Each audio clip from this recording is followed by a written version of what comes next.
33 Bible verses about materialism. For we brought nothing into the world, and we can take nothing out of it. But if we have food and clothing, we will be content with that.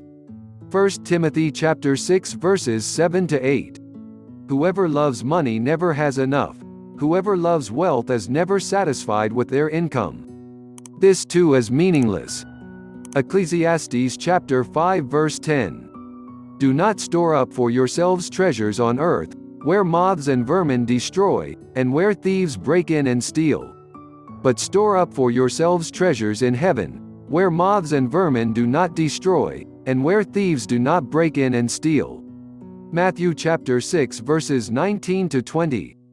What good is it for someone to gain the whole world, yet forfeit their soul? Mark chapter 8 verse 36. Keep your lives free from the love of money and be content with what you have, because God has said, "Never will I leave you, never will I forsake you." Hebrews chapter 13 verse 5. Then he said to them, "Watch out. Be on your guard against all kinds of greed. Life does not consist in an abundance of possessions." Luke chapter 12 verse 15. So we fix our eyes not on what is seen, but on what is unseen, since what is seen is temporary, but what is unseen is eternal. 2 Corinthians chapter 4 verse 18. Those who want to get rich fall into temptation and a trap, and into many foolish and harmful desires that plunge people into ruin and destruction. 1 Timothy chapter 6 verse 9. Better a little with the fear of the Lord than great wealth with turmoil. Proverbs chapter 15 verse 16. Everyone comes naked from their mother's womb, and as everyone comes, so they depart. They take nothing from their toil that they can carry in their hands. Ecclesiastes chapter 5 verse 15. How much better to get wisdom than gold, to get insight rather than silver. Proverbs chapter 16 verse 16. For where your treasure is, there your heart will be also. Matthew chapter 6 verse 21. Put to death, therefore, whatever belongs to your earthly nature: sexual immorality, impurity, lust, evil desires, and greed, which is idolatry. Colossians chapter 3 verse 5.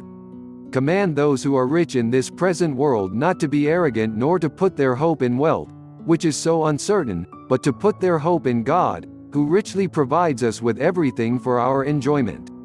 1 Timothy chapter 6 verse 17. Jesus answered, "If you want to be perfect, go, sell your possessions and give to the poor, and you will have treasure in heaven. Then come, follow me." Matthew chapter 19 verse 21. I also want the women to dress modestly, with decency and propriety, adorning themselves, not with elaborate hairstyles or gold or pearls or expensive clothes, but with good deeds, appropriate for women who profess to worship God. 1 Timothy chapter 2 verses 9 to 10. Keep falsehood and lies far from me. Give me neither poverty nor riches, but give me only my daily bread. Proverbs chapter 30 verse 8. What good will it be for someone to gain the whole world, yet forfeit their soul? Or what can anyone give in exchange for their soul? Matthew chapter 16 verse 26. But godliness with contentment is great gain. 1 Timothy chapter 6 verse 6. A good name is more desirable than great riches, to be esteemed is better than silver or gold. Proverbs chapter 22 verse 1. Wealth is worthless in the day of wrath, but righteousness delivers from death. Proverbs chapter 11 verse 4. All day long he craves for more, but the righteous give without sparing. Proverbs chapter 21 verse 26. All the believers were one in heart and mind. No one claimed that any of their possessions was their own, but they shared everything they had. Acts chapter 4 verse 32. Cast but a glance at riches, and they are gone, for they will surely sprout wings and fly off to the sky like an eagle. Proverbs chapter 23 verse 5. The wealth of the rich is their fortified city. They imagine it a wall too high to scale. Proverbs chapter 18 verse 11. I say to myself, the Lord is my portion, therefore I will wait for him. Lamentations chapter 3 verse 24. No one can serve two masters. Either you will hate the one and love the other, or you will be devoted to the one and despise the other. You cannot serve both God and money. Matthew chapter 6 verse 24. If anyone has material possessions and sees a brother or sister in need but has no pity on them, how can the love of God be in that person? 1 John chapter 3 verse 17. Sorrowful, yet always rejoicing, poor, yet making many rich, having nothing, and yet possessing everything.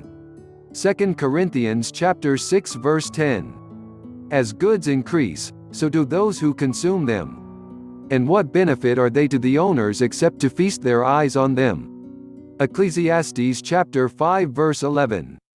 And I saw that all toil and all achievement spring from one person's envy of another. This too is meaningless, a chasing after the wind. Ecclesiastes chapter 4 verse 4. A person's riches may ransom their life, but the poor cannot respond to threatening rebukes. Proverbs chapter 13 verse 8.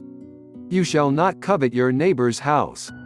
You shall not covet your neighbor's wife, or his male or female servant, his ox or donkey, or anything that belongs to your neighbor. Exodus chapter 20 verse 17. Thanks for watching. This is Life and Faith in Jesus Christ the Lord. If you enjoyed the video, please like and subscribe and press the notification bell for more videos. Thank you.